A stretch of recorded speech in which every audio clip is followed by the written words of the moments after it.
You didn't think this was the end of the story, did you?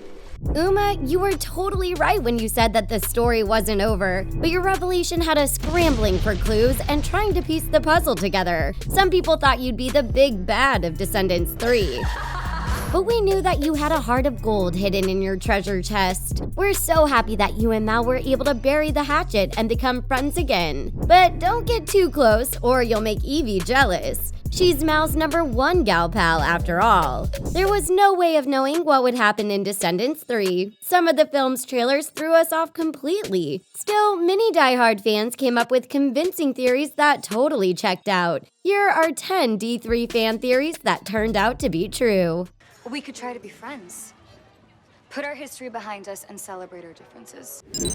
Audrey is the queen of mean. Audrey has hated Mal ever since she stepped foot in Auradon, but stealing the future king of Auradon out from under her nose was the icing on the cake. Mal and Audrey had a score to settle, which is why many fans were convinced that Audrey would be the villain of Descendants 3. Fans become even more convinced when Disney Descendants released their official trailer. Ben's proposal to Mal is what cemented Audrey's evil reign. Evie gets her castle. All Evie ever wanted was to marry a prince and move into a huge castle, but she quickly found out that true love was more important than riches and titles. Don't be dopey. Luckily for Evie, she has the talent it takes to make it big in the world of fashion, so we were convinced that she would have her first castle by the time the Descendants franchise came to an end. And as it turned out, Evie bought her own starter castle somewhere between D2 and D3. Where is Lonnie? Fans were completely shocked when they realized that Lonnie wouldn't be making an appearance in Descendants 3, but most of us only found this out when the movie wrapped up. However, some fans had already predicted that Lonnie would be MIA for the entire threequel. Anyone who read the Descendants books was aware that Lonnie would be traveling with her Roar team throughout the third novel. Did you know that Lonnie wasn't going to appear in D3? Tell us in the comments.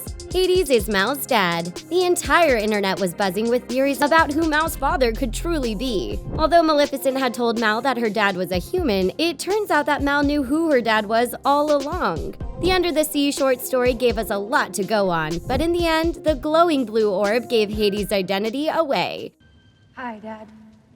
Still, many of us would never have guessed that Mal knew who her dad was, and vice versa. Hades turns out to be a good guy. Hades may have made Hercules and Megara's life a living hell in the past, but he's definitely one of the funniest and sauciest male Disney villains of all time. Fans were certain that Hades would turn out to be a good guy, but their beliefs were shaken up when they saw Hades blasting Dragon Mal with his ember. We believed that Hades would have a change of heart by the end of the movie, and this turned out to be true. We're so happy Mal and Hades get to have the father-daughter relationship they always wanted. Uma and Mal team up together. Mal and Uma becoming friends again was a very popular theory amongst fans. Most believed that Uma and Mal were simply bumping heads because they didn't know each other well enough. Uma might have been the threat to Auradon in Descendants 2, but she became the solution to saving Auradon in D3. We hated seeing Mal and Uma fight, so we were super happy to see this fan theory pan out.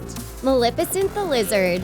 It's hard to believe that the strongest Disney villain of all time is still roaming Auradon as a lizard. Some of us thought that Maleficent would return to seek revenge on Mal and her friends in D3, and others predicted that Maleficent would remain a puny lizard throughout the film. And while it's unfortunate, they were absolutely correct. Although Mal mentions that she still loves her mom in D3, everyone seems to have forgotten about Maleficent the Lizard. Queen Leah, the evil grandmother. Many fans were convinced that Audrey would become a total villain in D3. And boy, were they right. But others also theorized that Audrey's hand was being forced, and they were kind of right too. Audrey, you were supposed to be his queen, and you let him slip through your fingers. In the end, Queen Leah wasn't kind-hearted and encouraging like the average grandmother. Instead, she was rude, selfish, and controlling. She turned Audrey into the Queen of Mean, and some fans saw this one coming from a mile away. The barrier comes down. Belle and Beast created a world in which evil and good were separated by a very fine line, and lines were meant to be crossed. So loads of fans were certain that the barrier would come crashing down in the third and final Descendants film. This turned out to be true. Instead of bringing 4 new VKs to Auradon every single year, Auradon and the Isle put their differences aside and became one. Ben proposes to Mal. There's nothing more exciting than a royal wedding, which is why tons of fans predicted that Ben and Mal would get hitched by the end of D3. But surprise, surprise, they got engaged at the very beginning. Are you being our queen? Did any of your theories turn out to be true? Sound off in the comments. Hit that subscribe button and notification bell to be the first to watch our newest videos. And be sure to give us a big thumbs up while you're at it. Thanks for watching The Things. We'll see you next time.